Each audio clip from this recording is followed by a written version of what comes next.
Online games noon. Naranasan niyo bang maglaro ng mga online games dati? Lalo na sa Facebook? Kung naranasan mo, ibig sabihin pareho na tayong nasa 20s. Tanda na tayo. Pero yung mga kabataan ngayon, hindi nyo na naabutan yun. Kaya kwento ko ang mga online games na nalaro ko noon sa Facebook.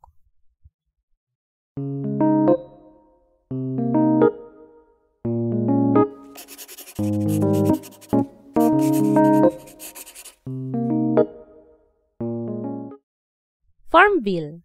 Ito yung game na magtatanim ka ng mga crops and plants, tapos may duration talaga siya ng time or day. Depende kung ano yung tinanim mo. Minsan, ilang oras bago mo pwede ma-harvest. Minsan naman, inaabot ng ilang araw. Medyo di ko na maalala ang ibang details kasi elementary pa ako nun eh. Pero tanda ko nung grade 4 ako. Bumili ng family desktop ang papa ko nun. And doon kami naglalaro. Oo kami.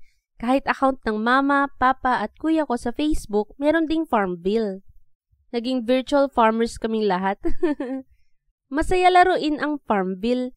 Madaming challenges and rewards. Kapag di mo naani on time, pwedeng mabulok yung mga pinagtatatanim mo sa farm. Naalala ko nun kapag umuwi na kaming dalawa ng kuya ko galing elementary school, tatanungin ko agad si mama kung kamusta na yung mga tanim ko. Restaurant City. So, obvious naman na siguro sa title. Kung ang nauna ay mayroon kang farm, dito naman meron kang restaurant. Yay! So, dito naman sa game na to, magi-start ka as a small business owner lang muna.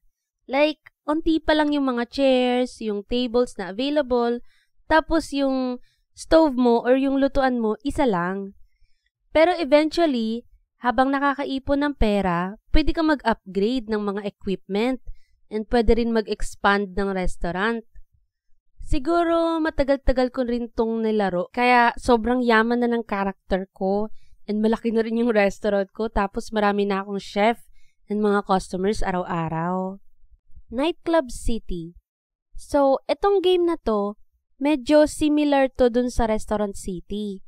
Pero, imbis na restaurant, isa ka namang owner ng nightclub.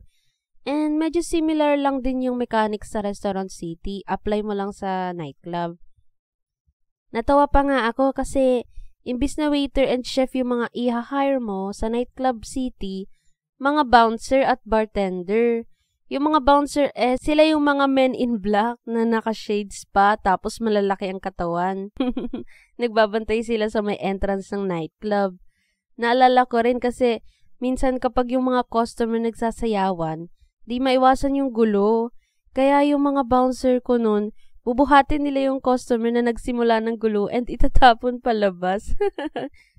Mayaman na rin yung character ko dun tapos sobrang ganda na nung naging nightclub ko dun. Stick Run. Okay, so simple lang laruin tong game na to. Isa kang stickman, kumbaga yung stick figure. And tatakbo ka lang talaga. Iwasan mo lang yung mga obstacle. Aakalain mo madali lang base sa mechanics, pero mahirap siya. Kasi habang tumatagal, pahirap ng pahirap yung mga obstacle. And grabe, di ko malilimutan yung paulit-ulit na tunog ng "You failed."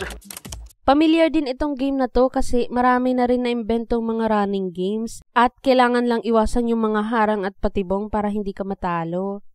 Pinaka naiisip kong maikukumpara ko dito ay yung kapag nawalan ka ng internet sa Google Chrome. Di ba may parang dinosaur game na pwede mong laruin habang naghihintay ka bumalik yung internet? Di ba tatakbo lang yung dinosaur noon? Ninja Saga. Isa ito sa naging paborito kong laro noon sa Facebook. So, basically, isa kang ninja sa village. Di ko maalala kung same universe ba siya ng Naruto. Pero sa tingin ko, inspired yung game sa Naruto eh. So, sa simula ng game, magka-customize ka ng ninja mo. Paboritong-paborito ko tong part na to kasi nakakatuwa mag-customize ng character. Para ka lang naglalaro ng dress up. So, pagkatapos mo mag-customize ng character, may tutorial lang pagdadaanan bago magsimula sa actual game. May iba-iba ding klase ng elements sa Ninja Saga. And ang naaalala kong pinili kong elements ay water at fire. Every time pumupunta ako sa quest, sobrang effective ng combo ng elements na to. Kasi meron ding healing spell ang water element. Tapos ang lakas naman ng damage ng fire. Yun lang muna ang naaalala ko. Sino-sino ba sa inyo ang naabutan ang mga na-mention kong games noon?